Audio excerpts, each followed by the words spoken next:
Hello everyone, welcome to the Baltimore Sun. This is the 5th in our Newsmaker Forum series with gubernatorial candidates from both parties heading into this June's primary. We're delighted to have Delegate Heather Mizeur with us this evening. Thank you.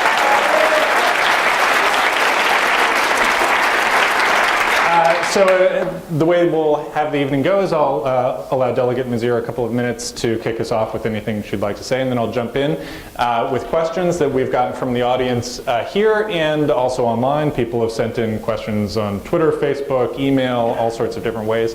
If you have a question and haven't sent it in already, that's okay. Our folks in the audience have white note cards that they will be happy to hand to you and write it down, and just they'll whisk it back. It'll be emailed to me via the magic of Wi-Fi, and that way we can kind of keep the evening flowing well, and so we don't get bogged down on topics and that sort of thing.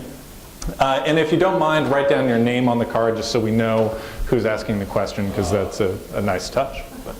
All right, thank you very much, everyone, and Delegate Mizeur, the floor is yours. Thank you so much. Thank you to the Baltimore Sun and Andy for hosting these series of forums. I find it incredibly wonderful to have opportunities to engage with voters in unscripted, interactive opportunities. So thank you to all of you for being here tonight, and I'm really looking forward to the dialogue. And to you, my wife, Deborah, thank you for being here. I would not be able to do this journey if you weren't at my side, and I can't wait for everyone to find out what an amazing First Lady you are going to be.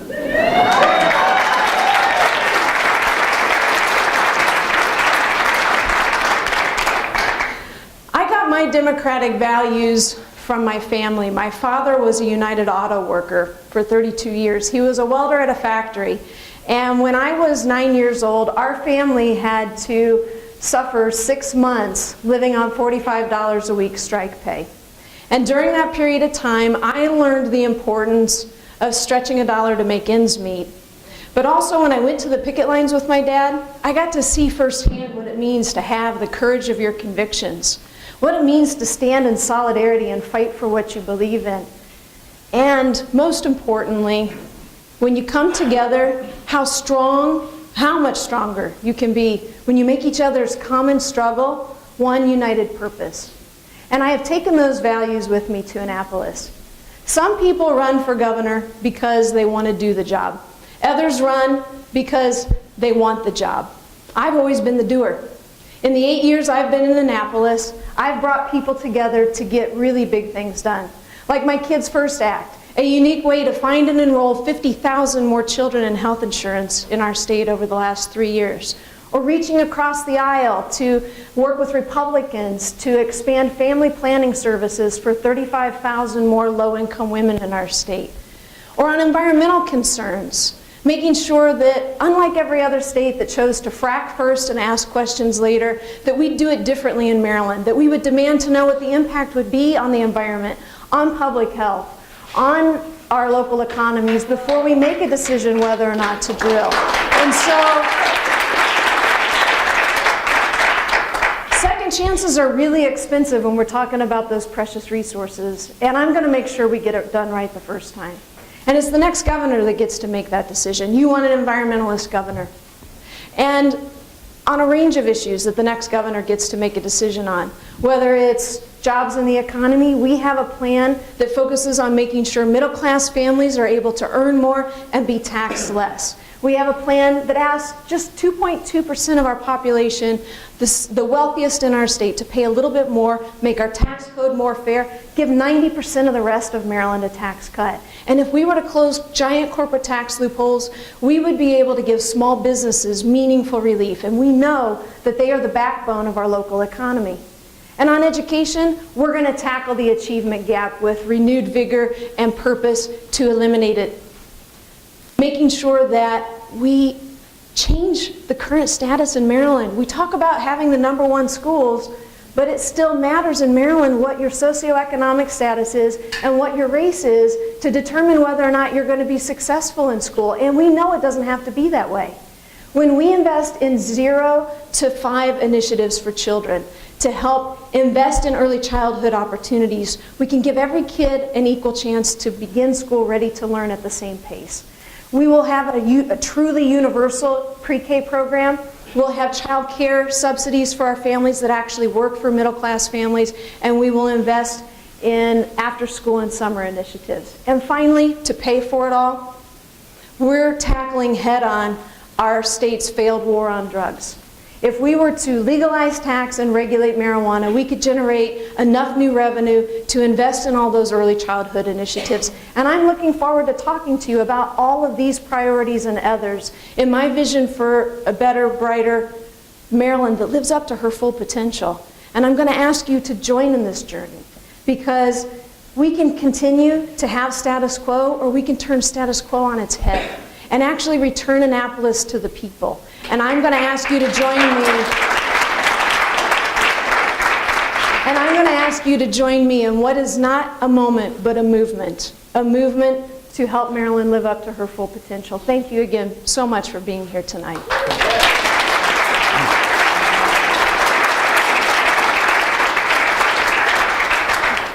Thank you, and thanks to our audience. We have a whole lot of questions here on very many different topics, so we'll jump right in.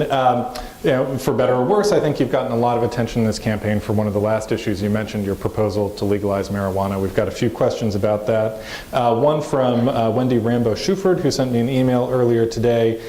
She says, I believe in medical marijuana, yet if there's legalization of marijuana in general, how will you reassure those of us who are worried about, say, our babysitter coming to take care of the kids stoned? I'm just reading the questions here, folks. Another question from... No stoned babysitters in the Mizeur administration, I promise. Right. And we have another question from the audience about what you would foresee as the public health effects of legalization of marijuana and what you would do to mitigate those. Great. Thank you so much for the questions. On the topic of marijuana, let's start from the place that our marijuana prohibition laws have been a failure. They are enforced with racial bias. African Americans and whites use marijuana with the exact same frequency, but African Americans are jailed 3 times more often. In Maryland, per capita, we are the 3rd ranking state for marijuana possession arrest every year. 23,000 people go to jail for this every year. That's the equivalent of an entire graduating class from the University of Maryland College Park being locked away, at a cost of $280 million to our criminal justice system, just for the cost associated with marijuana detention, incarceration, and court costs. When we legalize, tax, and regulate marijuana, we take an underground economy and bring it to the light of day. We push out the drug dealers and improve the chances that young people won't have access to marijuana. Because right now, what drug dealer cards for an ID? And as a matter of fact, the Institute of Medicine showed us that the gateway drug theory is more about marijuana's illegal status. That drug dealers are always looking to upsell to a different product. We invest $4 million a year of the new revenue in making sure that young people understand the negative effects of this substance on a developing mind. But for adults, we know that it's a decision not unlike whether or not to drink alcohol or smoke tobacco. Marijuana, in terms of its toxicity and in terms of its addictive properties, is less harmful to the body than those other 2 substances, and so we should tax and regulate it similarly.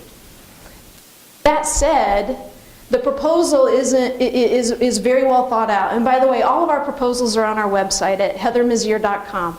And on the marijuana legalization proposal, you'll find 5 pages that lays out exactly how this would be regulated.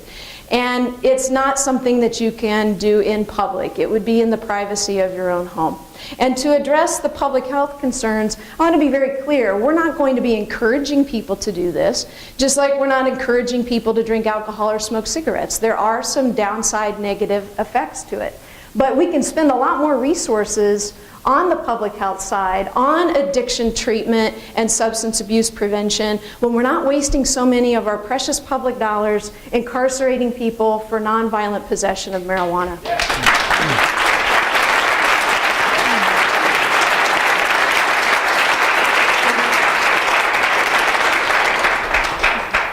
So a large part of the money that would be raised by this, what is your general estimate of how much you think Maryland could raise? We did a really detailed economic analysis based on what we were seeing happening in Colorado and Washington State.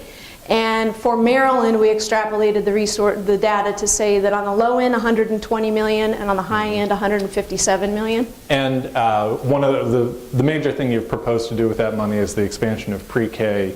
Can you describe a little bit what your plan is and how it differs from the other candidates in the race? Absolutely. The pre-K program that Delman Coates and I are supporting is a truly universal pre-K program. It's not for some 4-year-olds from low-income families. It's for all of our 4-year-olds, regardless of income. And we also, by the 4th year of phase-in, include coverage for a half-day for 3-year-olds as well.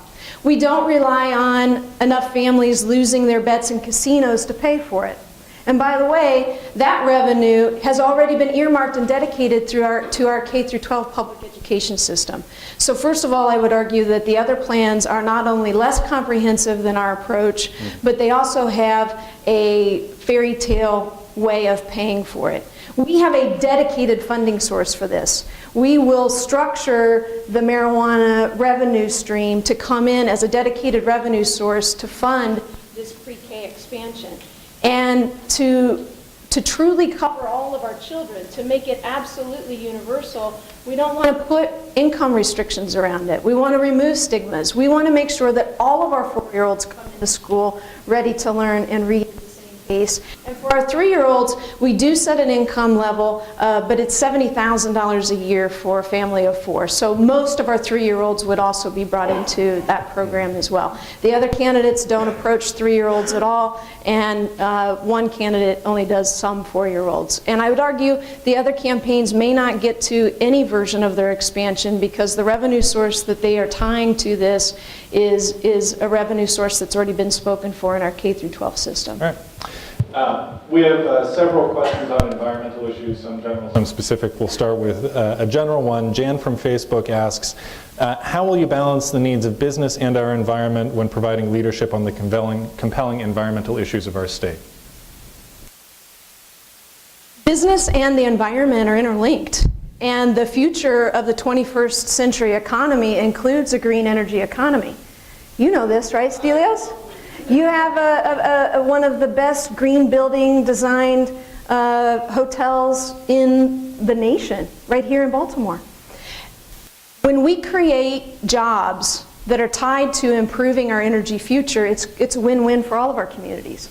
Let me give you one example of how I already worked on this. Everybody in your families, I'm going to guess yours is like mine. Somebody's the cook and somebody is the dishwasher. My wife is an amazing chef, really? so that's allowed to be two different people? Exactly, it is. Yeah. We'll talk to you. I'm going to make sure to send her the YouTube clip after this is over. Okay, Mrs. Green, you don't have to do it all. Yeah. My wife is an amazing chef. And so when I'm not running for governor, I am in charge of doing the dishes and taking out the trash and dealing with the compost. And at our farm on the Eastern Shore, we have a 34-acre farm that we are transitioning to organic. The compost has an absolute place to go. But in Tacoma Park, what do we do with it? And 3 years ago, I looked into why don't we do curbside composting? Tacoma Park was one of the first communities that started curbside recycling. And when I started talking to the large industrial composting facilities, I found that they didn't want to operate in Maryland because we had overlapping and confusing rules and regulations on how this should work. We had an ag department, a resources department, and an environment department that all had issued different regulations on what they should do with the compost after they pick it up. So businesses want certainty more than anything else. They want to know what the rules of engagement are. And so for a year, we brought 50 stakeholders together, people from those agencies, the private sector industry itself, to untangle that mess, pass new legislation that set a clear path for how we would do composting in our state. And as a result, earlier this spring, last spring, the Institute for Local Self-Reliance did a study in Maryland crediting that work with creating a pathway for 1,400 new composting green economy jobs. This is how we push policy that is both good for the environment and good for businesses.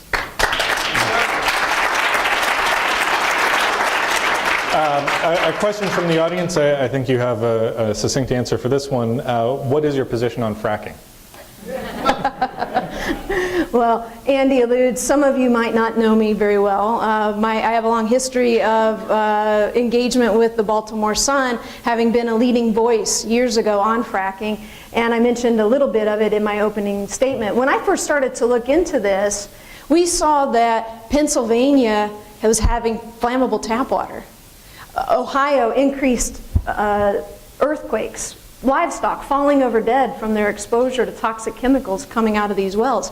Every other state was seeing disastrous consequences to their decisions to rush in and drill without thinking it through.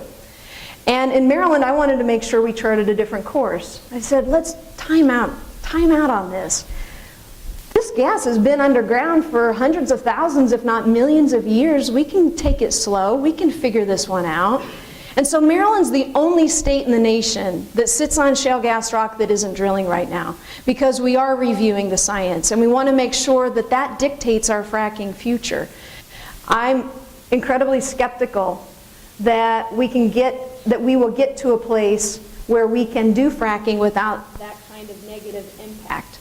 That said, I've also made it clear that this is America and we know how to innovate. We put a man on the moon.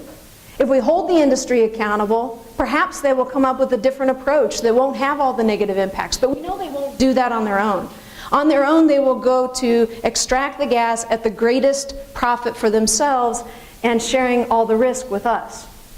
And so we're going to hold them accountable. There were 200,000 acres leased for this purpose when I first started looking into it, 5 permits pending. And now it's up to the next governor, as soon as our commission report is issued at the end of this year, to make a decision on whether or not to drill. And you want an environmentalist governor that's going to make this decision. I am proud to be endorsed by Maryland Sierra Club and its 12,000 members, because I am the one who has always consistently stood on the side of the environment when these critical issues are at hand.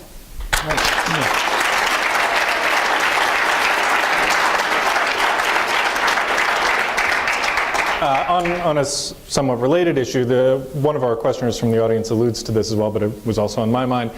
Do you have a position on the Cove Point proposal, the proposal from Dominion Energy to convert their liquefied natural gas import facility to an export facility? Do I ever? I'm the only one in this race that'll give you a clear-cut answer on this, just like so many other things. I'm running because I have strong beliefs, and I'm willing to say what they are and let you decide whether or not you want to back a candidate that has that same opinion. I am unequivocally opposed to the Cove Point liquefied natural gas expansion plan. And let me tell you why. You cannot, out of the same mouth, say that you are for addressing climate change in our state and be for this project. We have 3,000 miles of coastal line in our state. It's incredibly important that we don't do things that mitigate, that contribute to rising tides. We saw with Hurricane Sandy what a 5-foot tidal surge did to Crisfield. We're already seeing Smith and Holland Island slipping away every day. If we were to start extracting this gas from a liquefied natural gas plant, Or you can, if your mic is cutting out, you can use this one instead. Okay. Just use that.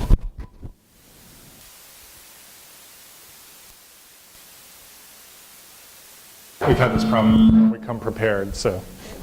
If we were to now I have to go back to remember what I was going to say about. Yes, we're talking about Cove Point. Okay, so bad. Cove Point is a situation where if we bring the energy plant online, the energy it would take to freeze and get all the fracked gas to a liquefied state would create more CO2 emissions than all 7 of our coal-fired power plants combined. And it would make Maryland an international sacrifice zone for fracked gas all across the country. It is our version of the Keystone XL pipeline, which, by the way, as a Democratic National Committee woman, I have been very, very vocal in pushing the Obama administration to reject the Keystone XL pipeline as well.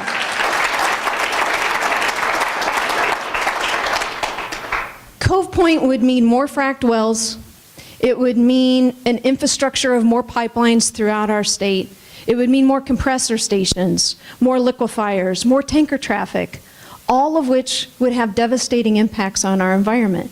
All for a company in Virginia that even the U.S. Department of Energy's studies have shown is the only industry that stands to gain from this. Every other industry, from agricultural to small businesses, if we're sending all of our gas overseas, the cost for our domestic supply is going to go up as well. Everything gets harmed by this economically, other than the oil and gas industry. And so I would encourage instead for Dominion to partner with us on investing and doubling down in our offshore wind or other alternative sources. If we just doubled our renewable portfolio standard, just for solar alone, we could create more jobs than what are being proposed from this Cove Point plant. It is a bad idea, it is wrong policy for our state, and it must be rejected.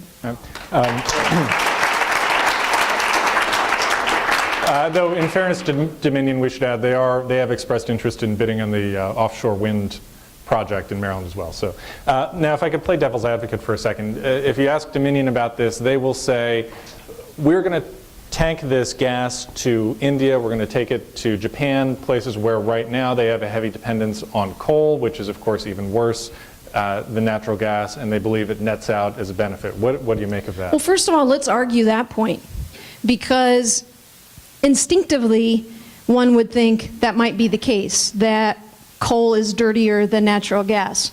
But we're finding out that if you look at the entire life cycle emission of natural gas, methane is a heat trapping source that is 25 times hotter as a greenhouse gas effect than coal.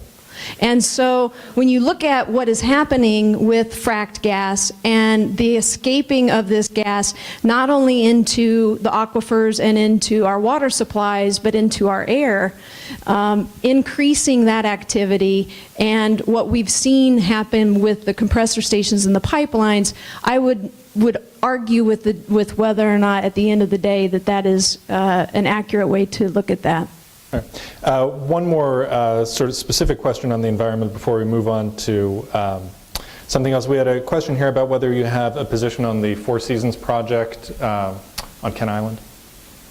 Yes, simply there's a proposal that has come before the Board of Public Works on a regular basis. The Board of Public Works is made up of the governor, the comptroller, and the treasurer. And the Four Seasons is wanting to build in an area of Kent Island that would have an impact in a wetlands area, and trying to use a lot of their special interest connections to override what are supposed to be our state's stringent laws related to wetlands, and I'm opposed to the project. Right. This leads into a question about, if as you say, Cove Point is not the answer in terms of creating jobs. A member of our audience asked, where do you see the opportunities for quality job development in this state? Where do you think the greatest opportunities lie for us, and what would you do to try to pursue them? Well, Maryland is an amazing state. We have one of the most educated and talented workforces in the nation. And on top of our infrastructure, our natural resources, our quality of life, our schools, each other, look around you. There's a beautiful room of people here who are actively engaged in making their communities better. This is a state that CEOs and businesses want to locate in and stay, and we want to work to make it that way. I hear from venture capitalists in Silicon Valley that say, you know what, Maryland actually has more to offer to us than Silicon Valley does right now, but you're not marketing yourself that way. You could be the place that the next Google or Spotify comes up and develops. We're in the cradle of Washington, D.C. and all those federal assets. Now, one place we've started to be really good at in developing those relationships that I want to continue are in life sciences and cybersecurity. We've understood that with the NIH, the FDA, the cancer labs, NSA, Goddard, that there are great opportunities in those industries. But unfortunately, what's starting to happen is that those industries are now being pitted against each other in Montgomery County. I've been standing up just in the last few weeks and couple of months to help bridge a divide that is going to kick out in an incubator program for our life sciences program to make space to create a new cybersecurity of excellence center with Dist. It doesn't have to be either or. We have to have a willingness and a vision to invest in all of these niche industries to be able to grow our jobs. In our 10-point jobs and economic development plan, you will find a range of ideas to put people to work, whether it's rebuilding our schools, investing in our infrastructure, supporting the life sciences, cybersecurity, the arts. Arts education and funding is an incredibly important part to economic development and job creation in our communities. All of this is a comprehensive view of how we can build better communities to live up to our full potential, and I would encourage you to check out our full plan on the website.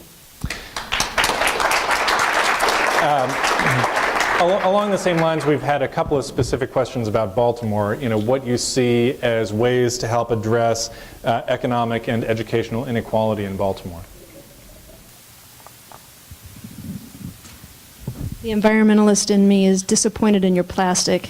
Sorry.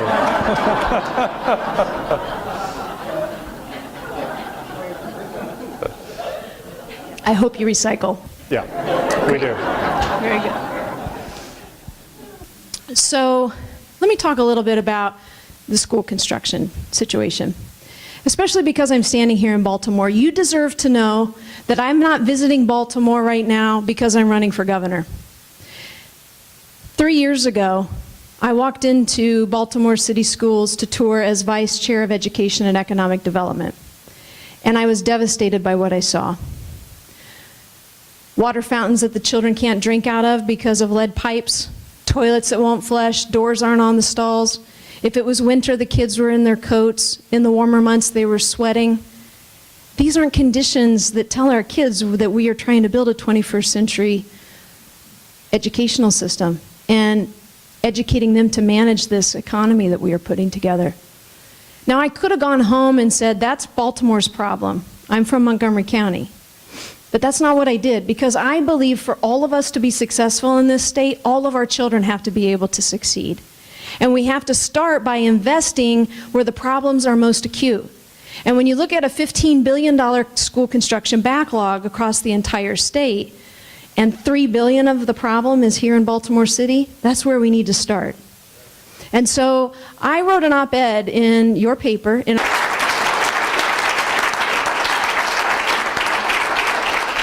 I think that answer leads fairly well into another question we got from the audience. Please tell us your opinion about the proposal to build a $550 million new jail here in Baltimore. It's maybe a little obvious given what you just said, but indulge us, please.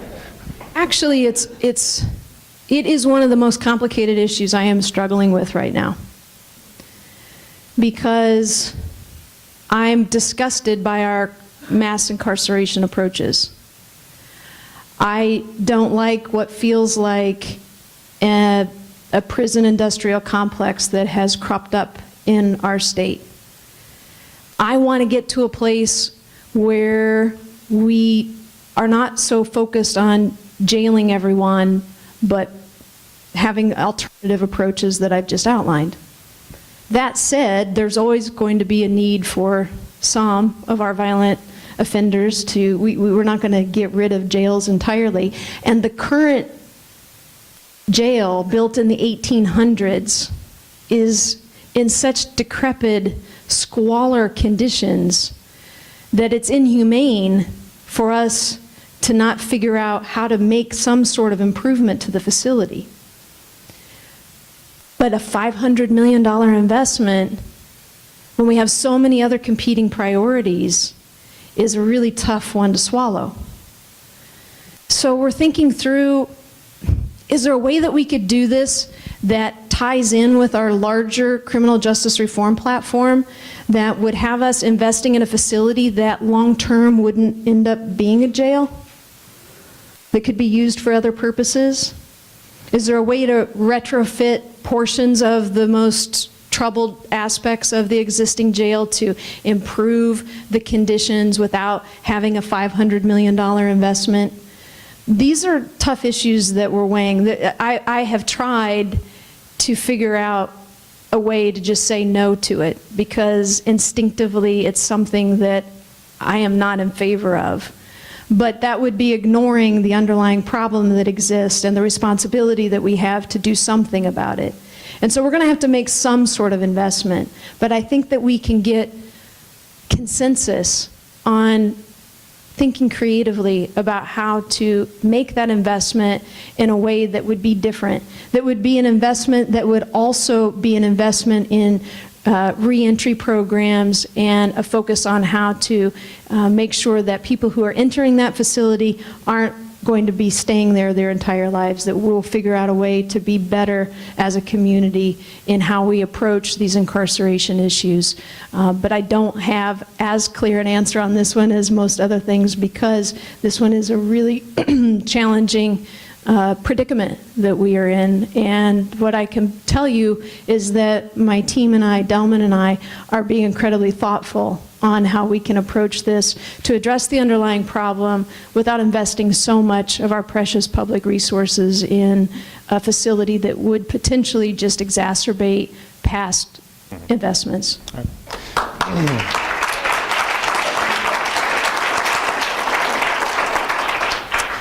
We have a couple of questions on a related topic from the audience, related to each other, not the one we were just on.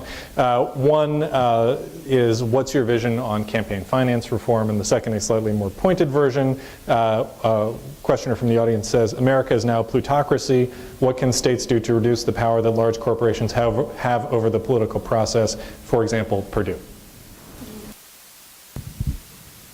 I'll start with the campaign finance one. Delman Coates and I are the first candidates in 20 years to opt into the public campaign finance system that exists for gubernatorial candidates.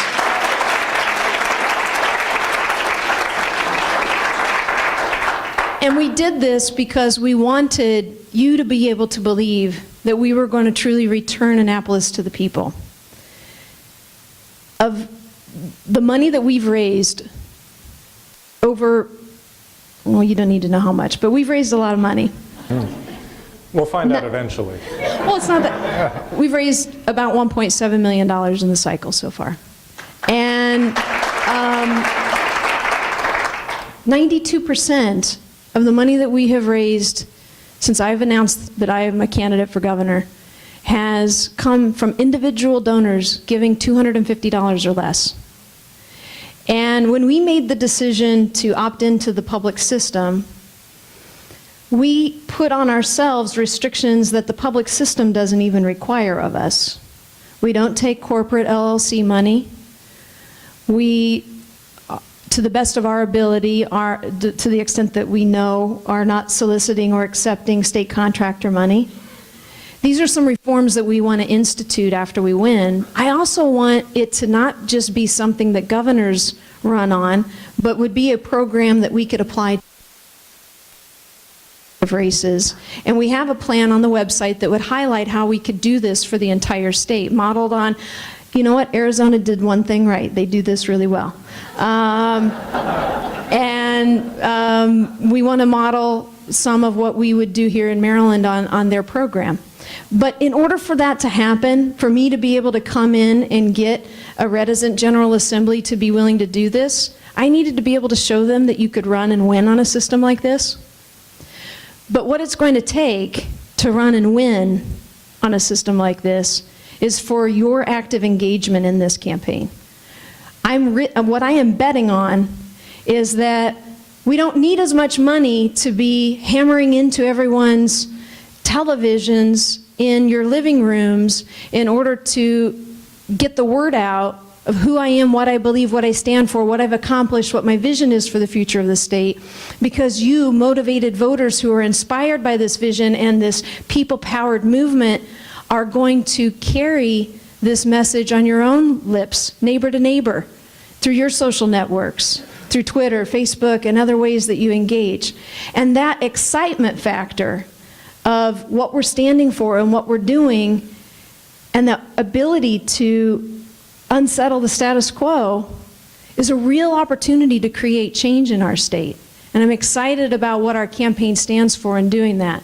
So as I mentioned, we are not taking the corporate money and the state contractor money. I want to be very clear, I'll take all of your money. And if you give up to $250, we get matching funds in the state. That's the positive side of this program for us. And what we're experiencing is a true grassroots movement as a result of that. The question about corporate Purdue, influence in the political process. and it was specific to Purdue, did you say? Well, they did specifically mention Purdue, yes. Well, I think one way we can eliminate the influence is through the political contributions and changing that whole side of the system. I also think that we eliminate it by picking someone other than the establishment choice that has been groomed to protect and foster the status quo decisions that have been we've come to expect from administrations. I'm standing up and fighting against the oil and gas industry to great consternation to them, and they're going to work really hard to make sure that anyone other than Heather Mizeur wins this race. But that's why it's important for you to engage, to say that it's our turn. It's our turn to have a voice in this, that we can stand up and fight against you, because for too long what has happened is we've allowed ourselves to fall asleep, to believe that those corporate interests are what controls everything and that we have no power against it.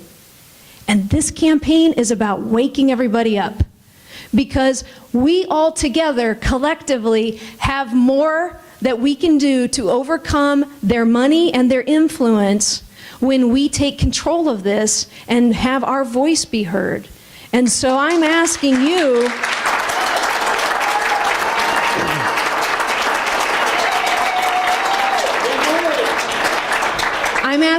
to do your part to grow your own neighborhood army that's ready to tell the corporations that the people are taking Maryland back.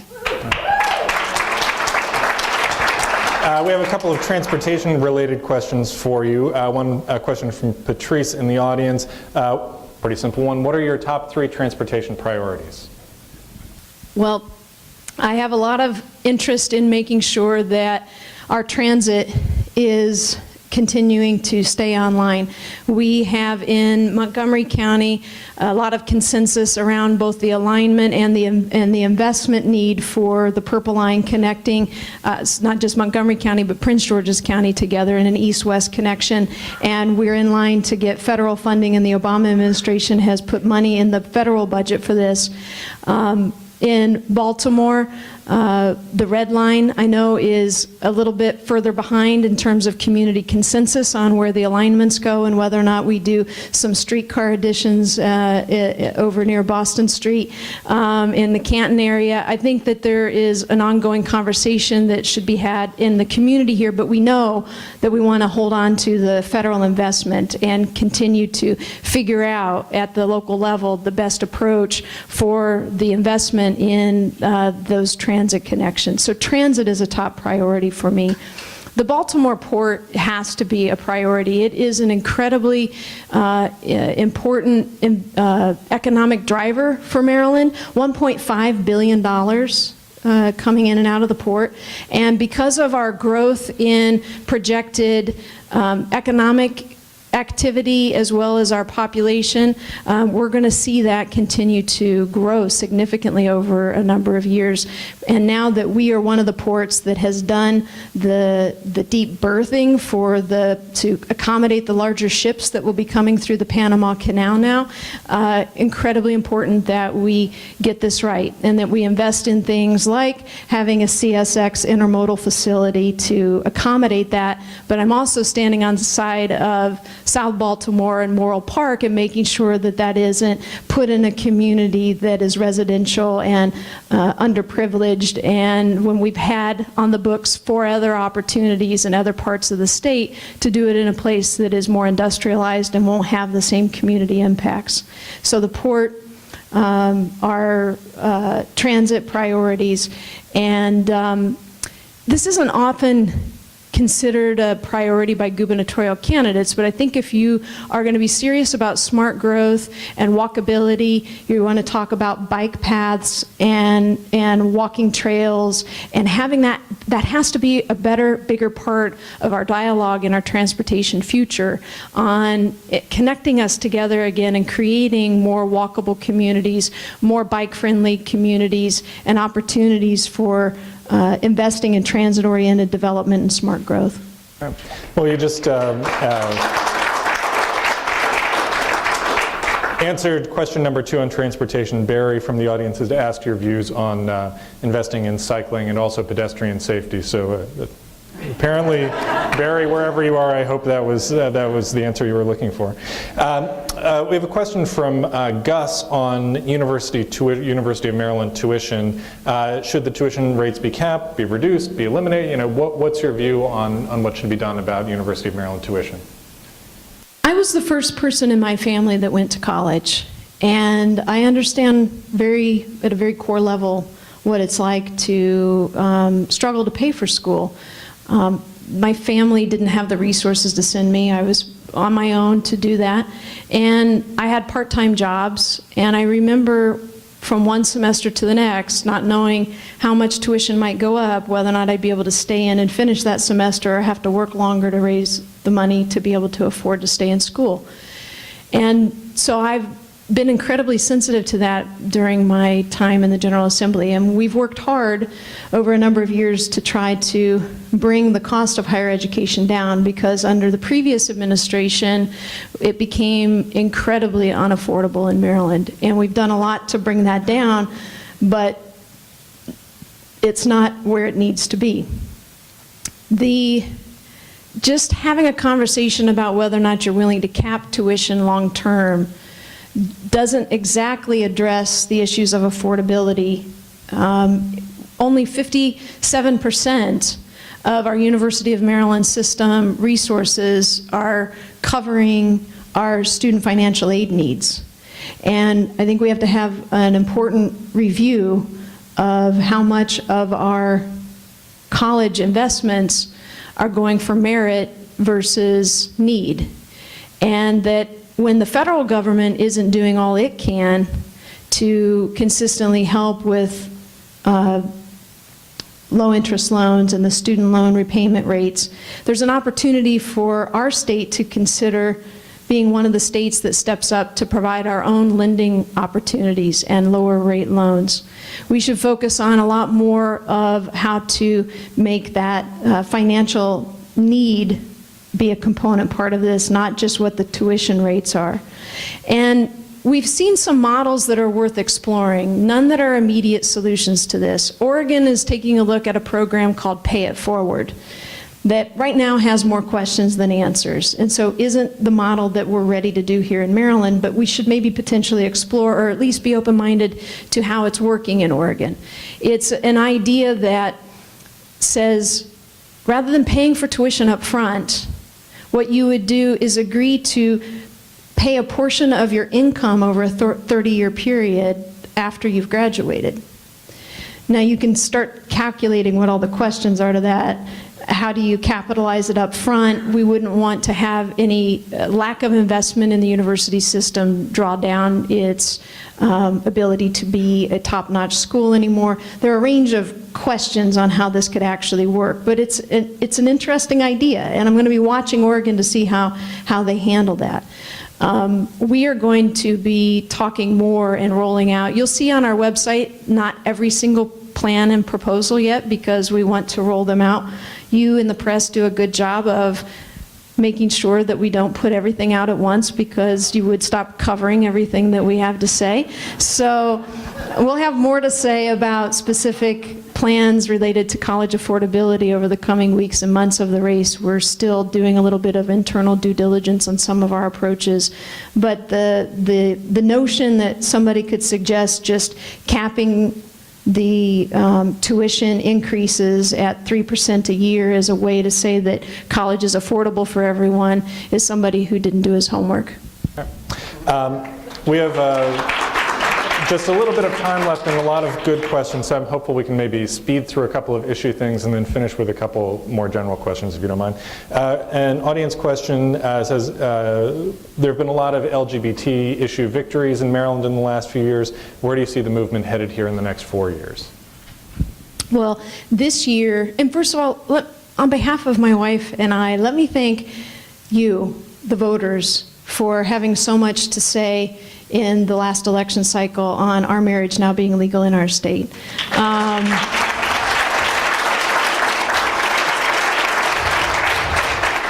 When we were married 8 years ago, we chose to get married here in Maryland because we said we wanted to make a stand in our state in front of our family, our friends, and our God to pledge our vows to forever and to work like mad to make sure that before our time was done here, that our family and families like ours would be treated equally under the law. We didn't think it was only going to take 7 years to get it done. And we didn't think we were going to have to win the battle twice, winning it in the legislature and then having it go back to you as the voters. But there was something incredibly sweet about that victory because the affirmation of the willingness to support everyone equally under the law by the voters of this state, not just in the jurisdictions where it was expected, but in conservative parts of the state that no one expected to vote in favor of marriage equality, was a wonderful reflection of the true progressive nature of our state. Maryland is incredibly blue, incredibly progressive, incredibly forward-thinking, but our leadership hasn't always taken us there. And that is why this campaign is catching so much resonance, because you've been waiting for a long time for a campaign like this. What you've only been given are status quo options over and over and over again. And this campaign is about seizing on what you shared as a vision for a state where we're all treated equally under the law. And this year, we're going to be making sure that our transgender brothers and sisters are protected in public accommodations, in housing and employment. We have those protections in 4 of the largest jurisdictions in our state, but it shouldn't matter what zip code you live in for you to be protected equally under the law. And so we've passed in the Senate already this session, and then we're on our way to passing in the House full protection for the transgender community on gender identity protection. And that's a really incredibly important law that was left behind over the last couple of years. For some reason, there was this sense in Annapolis that, well, we already did one gay bill. You know, we did that marriage thing. You know, do we really, are there other things that we need to be doing here? And the focus then and now is, well, absolutely there's more to be done, because there are more people who are being harmed and aren't protected, and so we have to keep doing that.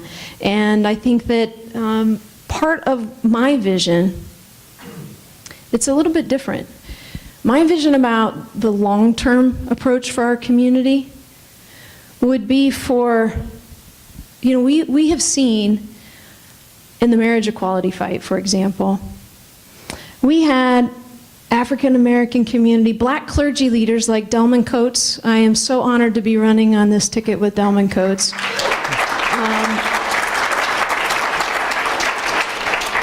We saw faith voices, we saw the NAACP, we saw immigrant communities all coming together to stand for what was the right thing to do on marriage equality.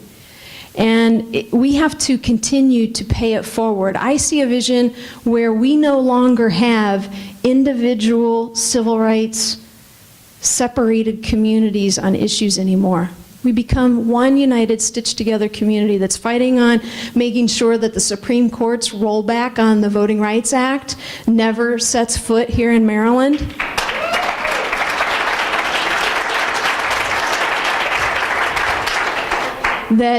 That we actually tackle issues related to poverty, that poverty is not a dirty word, and that our politics have to start addressing the income inequality gap.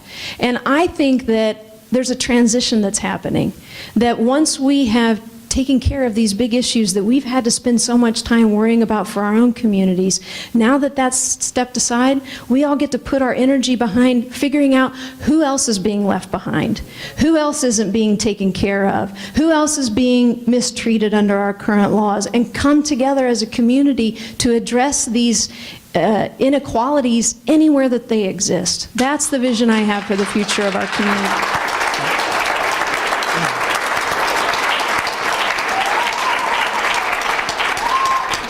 Another quick question from the audience, and I'll ask you since this also came up in the forums for both Anthony Brown and Doug Gansler. An audience member asked the question, Redskins, question mark. I'm going to assume it's a reference to the controversy over the name, but maybe it's your football loyalties, I don't know. Well, let me clarify, I'm a Ravens fan. But I've also made it very clear that I think that the Redskins is an incredibly derogatory, negative, offensive name, and it needs to be changed. We cannot have respect for each other and be willing to turn our head away from something that is so insulting to any of our brothers and sisters. It just so happens, very, very ironically, that a very dear family friend is with us tonight who is a Nakota Sundance chief, Chief Iron Eagle. And I stand with the Native American community in asking for Dan Snyder to consider the harm that's being caused to a large number of people because of their connection to tradition rather than people.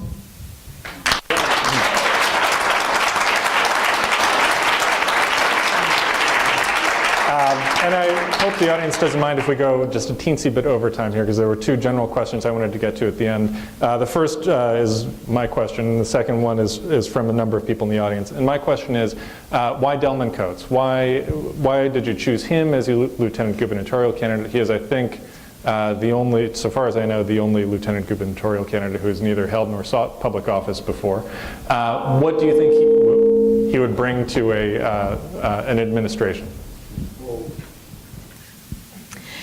Delman is a statewide civil rights activist who, on Sundays, pastors a very large community of 8,000 members in Prince George's County. But that's not the sum total of his community contributions. He works tirelessly and is an expert on foreclosure assistance for distressed homeowners, on issues related to the Voting Rights Act protections, on being a leading voice on making sure that we got marriage equality passed in our state. He and I teamed up to fight against, in 2012, our state's flawed economic development approach of expanding casino gaming in our state. Not because we had a moral concern with it. You don't want to play either one of us in poker, I promise. But because we thought that there were other big crises that the state faced at that time that called for a special session, like our Transportation Trust Fund underfunding, like our need for passing school construction funding initiatives. That was the crisis, not expanding casino gaming to make Maryland more like Las Vegas or Atlantic City. And in the course of being in the bunker with him on so many issues over a number of years, I wanted to double down on picking someone who shared all the same values that I had. Someone who cared as deeply and was as clear about what he thought and believed, that would be able to motivate and inspire people to come together to help get these things done. Because, make no mistake, we're not going to just ask for you to vote for us. We're going to put you to work. We're going to ask you to stay engaged in this movement. We've got a lot of work to do together. And Delman is someone whose strong heart is as amazing as his brilliant mind. And I know that when we team up together to make these things happen, and you know, there's never a downside to also having one of your best friends coming along for a journey with you. We do Weekend of Action events on a regular basis where we hit 18 events in 8 counties over 32 hours.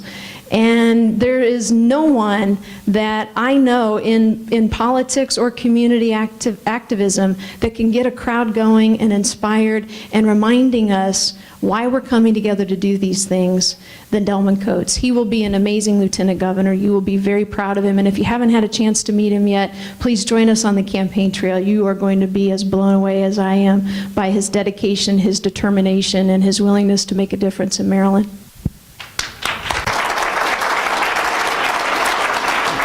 And finally, I'll mash together about 6 different questions we got that were related to the same basic thing.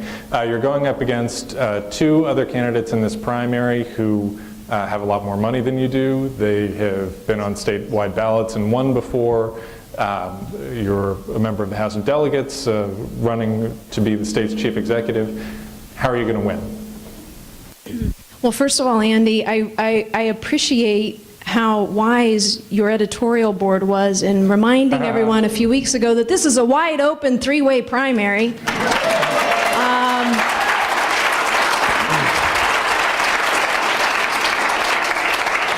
We do like to keep things interesting.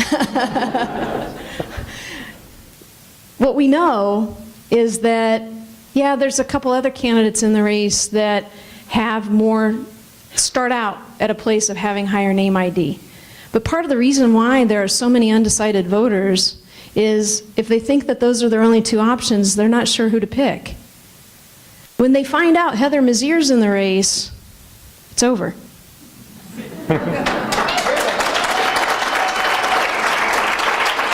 And so our only job is to make sure that those who aren't paying attention yet, those who don't know that we're not voting in September like we always used to. It's June now, June 24th. Write it down, 98 days, but who's counting? If you do your job in making sure that everyone is aware of their options in this race, and may I encourage you to have debate watch parties. We're going to have 3 debates coming up, 2 in May, 1 in June. No greater opportunity to see the difference in both leadership style, vision, accomplishments, humanity, than to see the 3 candidates on stage together. Encourage engagement in this race, because that is what will make the difference. There's just no question about it. We're in it to win it, and we have seen our path to victory from day one. And as your editorial highlighted, you might have started out as a delegate that didn't have money or statewide name ID, and that all the Annapolis insiders thought didn't have a chance. But no one's saying that anymore. We're surging in the polls. We're going to continue to surge, and with your help, we're going to win on June 24th.